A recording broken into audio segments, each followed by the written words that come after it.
Hello and welcome back to our cottage garden. You've joined us in a beautiful sunny month of March and it's been really lovely. We've had a few weeks of proper sunshine which we felt like we really needed.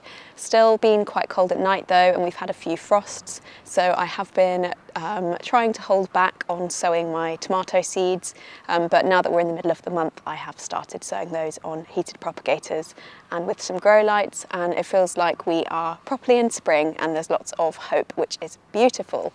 The ducks are laying every day, and because we've got 5 females, we're getting 5 eggs a day, which is more than enough for us, so we have been selling them in the village, but it's a really nice time of year and it feels so refreshing after a long and miserable winter. You can see there are some beautiful spring flowers popping up in all corners of the garden, things like primroses and lungwort, and the bees are very pleased with this, and we've got loads of spring bulbs on the way to share with you as well. It's been a really busy month outside of the garden because in the first week of the month I launched my book Growing, which was so exciting but very draining as well, and I've come away from the experience feeling really grateful for all of the kind messages and people that have placed an order or enjoyed reading it, and those that have supported it in any way possible. But I am completely and utterly exhausted now. It's a very social thing, launching a book, and I'm quite introverted, so it's been quite intense for me. We had a really beautiful launch party at Iford Manor Gardens, which was the most amazing venue I could have ever asked for, and a really lovely bunch of creative people. So that was a gorgeous day. And then I've been doing lots of press with journalists and radio interviews as well, particularly about autism, because it's been Neurodiversity Celebration Week. So I've been talking a lot about how the garden supports me as an autistic person and how I went through realising that I was autistic and going through that journey and getting diagnosed, and then relied on the garden for a breathing space and just a sanctuary while all of that was going on. So really busy and quite emotionally intense stuff as well. But if you'd like to order a copy, the link is in the video description.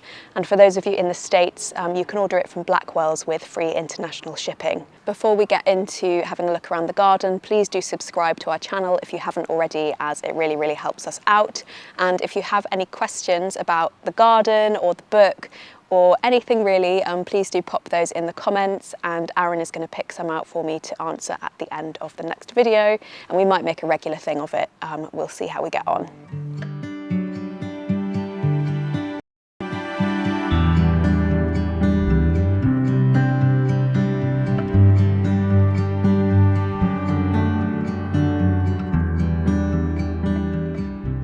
Getting into what's been going on in the garden though, if you've been here a long time, you might know that March is my favourite month of the year because of the crocus lawn, which grows on the grass behind me. You can see it's finished now, but I did take loads of footage of it while it was in flower. So we've got probably about 3,000 Pickwick bulbs naturalised in the grass, and they're a Dutch variety of crocus, and they've got really big showy purple flowers, and I just love them to bits. And so they flowered really well this year thanks to this gorgeous sunshine. Last year it was so rainy, as soon as the flowers emerged the rain just battered them and we really didn't have long to enjoy them at all. So it's been really amazing to enjoy them and have this nice weather, have a bit of time sat out here around them while life has felt very intense. The crocuses flowered for about 2 weeks, and because the light moves diagonally over the garden, they don't all flower at once. It's kind of this side and then that side staggered over a couple of weeks, which sometimes I feel looks a bit random, but it is true cottage garden style for it to not be entirely uniform. One of my favourite things is to watch the bees enjoying the flowers and cover themselves in pollen as they move between them. It really is lovely and I find it very relaxing.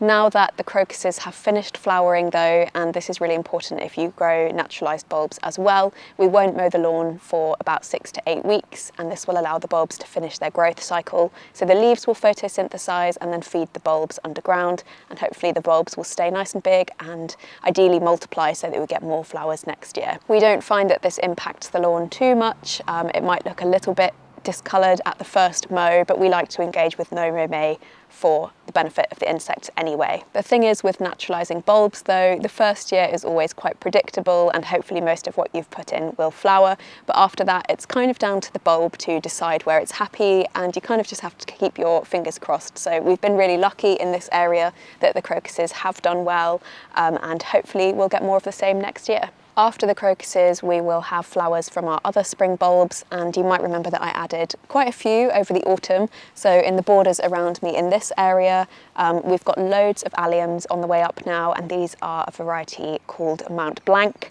And I'm really happy to see those doing well because they're a very expensive bulb. And I'm pleased as well that the same bulbs that I've planted further up the garden have started making offsets. So I should be able to propagate my own without bringing any more in, which will be really, really good. We've also got some narcissus in the borders, and this is a variety called Minnow. It's a really small and kind of dainty flower with multiple flowers on one stem, so it shouldn't look too overpowering, and I'm hoping it will look semi-natural in front of the yew hedges around the border there, but we'll see how we get on. And then you'll notice there's a few snowdrops in there as well, and these are flowering really late because I planted them really late, but it's fine. It's better to plant them late than never, and they do still flower, and hopefully those will spread in years to come too. You might also notice that we've got some tulip foliage just starting to peek through the soil now in the lower bits of the garden, and this is a perennial mix that I've planted. I don't know if it's going to actually perennialise because the soil down in this part of the garden does get quite damp, which is the opposite of what tulips want for longevity. So again, keep fingers crossed and see how it goes, but hopefully we should get a nice display out of them this year. One thing I decided to do quite last minute in the way of bulb planting was adding snowdrops in the green, and I think this was kind of inspired by getting out and about and visiting some really amazing snowdrop gardens. We went to Welford Park, for example, in Berkshire, and they've got an incredible snowdrop woodland and garden, and I really just felt like I wanted to grow some more at home. And I know I've always said it's about delayed gratification, and I've been digging my own bunches up and splitting them and waiting for them to spread via seed, but it's a slow process, and after 6 years of this I thought I'm going to give them a helping hand and add some bulbs in the green.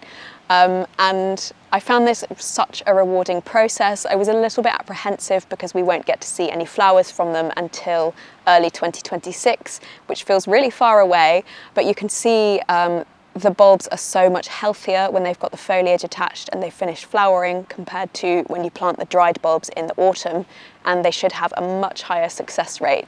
So if you even look at the foliage now where I've planted them, it's quite dense, and you'll see that this should give us a good strong impact at the start of next year. So I'm really, really excited, and it was something that was so easy to do. The only problem I've had is that the animals keep digging them out.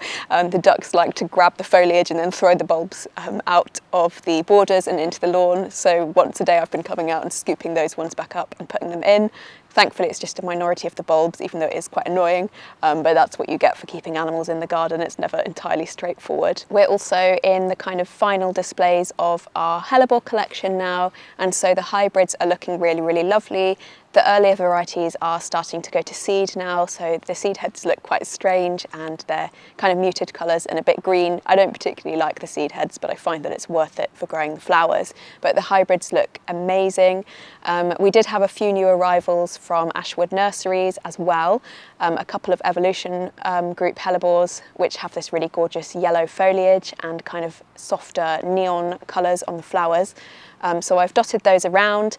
And I think we're at the point now where in the summer I'll be able to dig some of the larger plants up and divide them. The ones that have been in for 3 or 4 years, they're really quite big now, so I'll be able to continue to spread the display around the garden without buying anything, which is the ultimate reward really. I do prefer to go to the nursery and choose the plants myself because I'm quite particular about the colours I like, and 1 or 2 of the ones they sent, I wasn't super keen on the colours. They were a bit dusky, whereas I prefer really vibrant neon colours, but I'm sure they will settle into the garden and look lovely, and I do enjoy having a broader variety of plants anyway. Now though, let's move up the garden and I'll start to show you what's happening in the mini meadow and in the flower borders.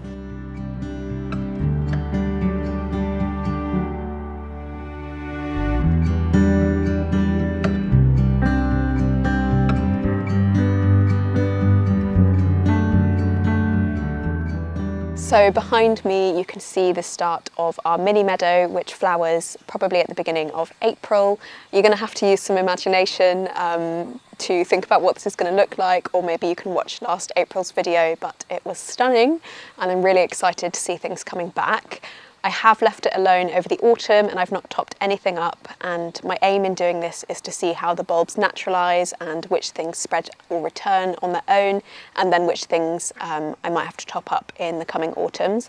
Obviously the aim is that it will take care of itself and we don't have to top anything up at all, but that's probably not going to happen. And looking at it, I think there are fewer snake's head fritillaries this year, which is a shame because they are stunning flowers and there's something that I would really like to grow more of, but I've started trialling patches of them in the damper areas of the garden to see if they naturalise there.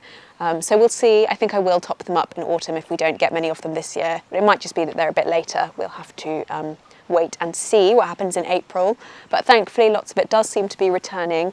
And on the positive side, we've even got some woodland anemones this year, and when I planted those a couple of years ago, nothing happened and I kind of gave up on them. And I know they are notoriously slow to establish.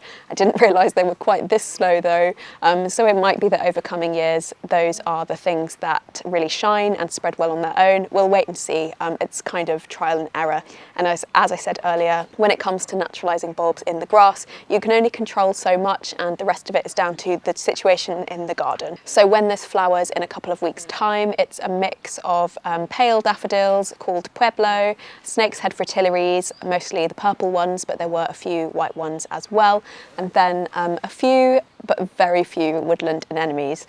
And I love snake's head fritillaries. They're so dainty and beautiful.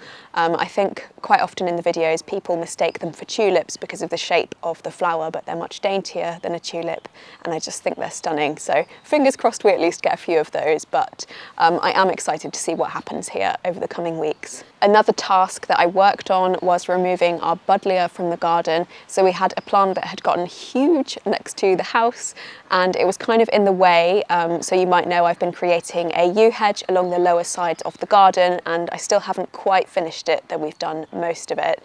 So the buddleia had to come out partly because it was in the way, but it was also becoming a real nuisance in terms of maintenance because it was so big and you had to cut it almost back to the ground once a year, so it wasn't that great for privacy anyway. The seeds spread like crazy and you have to pull out the seedlings because they can become invasive, and also Aaron was really allergic to the pollen in summer, so it wasn't nice for him either. So it was time for it to come out. Usually when I remove things or prune them, I do make dead hedges with the cuttings, but in this instance I did burn it just because there were so many seed heads and I didn't want to risk introducing new buddleia plants to the rest of the garden where I keep things more wild, particularly because it can be so invasive. I will miss the benefit for the pollinators though. It was really lovely to see all of the butterflies and the moths that used it, particularly the elephant hawk moths. They really liked it and they're quite fascinating to watch. So I think I will probably look at other plants that are really good for pollinators. We've got things like comfrey and lungwort that are also really good, but something more kind of statuesque like a buddleia would be good to introduce. Just something that's not so invasive and fast growing, I think. Beyond that though, we're really in the getting ready for the growing year stages now. So I've started sowing my seedlings. I've got some tomatoes, some Brussels sprouts, some kale, and then I'll do some squashes and potentially a few annual flowers this year like cosmos as well. I'm a little bit behind on where I would like to be with sewing because it's been so busy with the book launch, but it's not the end of the world and you never really know how the weather's going to facilitate things, but they'll probably all catch up and be fine anyway. I've also been cutting back the foliage on our perennial plants around the borders. Now that it's warmer, the insects won't need them for overwintering, so it's good to cut those down. So things like asters and Japanese anemones. I've also cut back the clematis so that it's about shoulder height, because I'm climbing it up a tree. I want it to be reasonably high up and not too close to the ground either. So it's slightly leggier, I think, than people like to prune those kinds of clematis, but should look really nice as that starts to grow into its new shape. And some very last minute rose pruning as well. I've also started clearing out the vegetable patch and the polytunnel, so clearing away anything that's overwintered and making space for new plants. The autumn sown broad beans are popping up, which is really great because normally they get eaten by mice, so that's a positive this year. But I have been struggling with badger damage, and I think the badgers are getting slightly more brave each day and venturing closer to the house. So all of the tulips at the top of the garden I've lost, and quite a lot of damage to the lawn as well, which they have just completely overturned. And they've started coming to the borders down here and taking some of the tulips that have perennialised on either side up here as well. So I don't know if they're going to continue doing that and we're going to lose more tulips, we'll see, but I'm not too bothered about the tulips anyway, they've been in the ground for years. But there you go, that's where we're up to with our March cottage garden. Make sure you stay tuned for April when the rest of our spring bulbs are in flower. It's a really amazing time of year and a beautiful time to be outside, and there's a gorgeous softness and blueness to the light as well that's just so, so lovely. So please do subscribe if you'd like to see how we get on, and we'll catch you next time.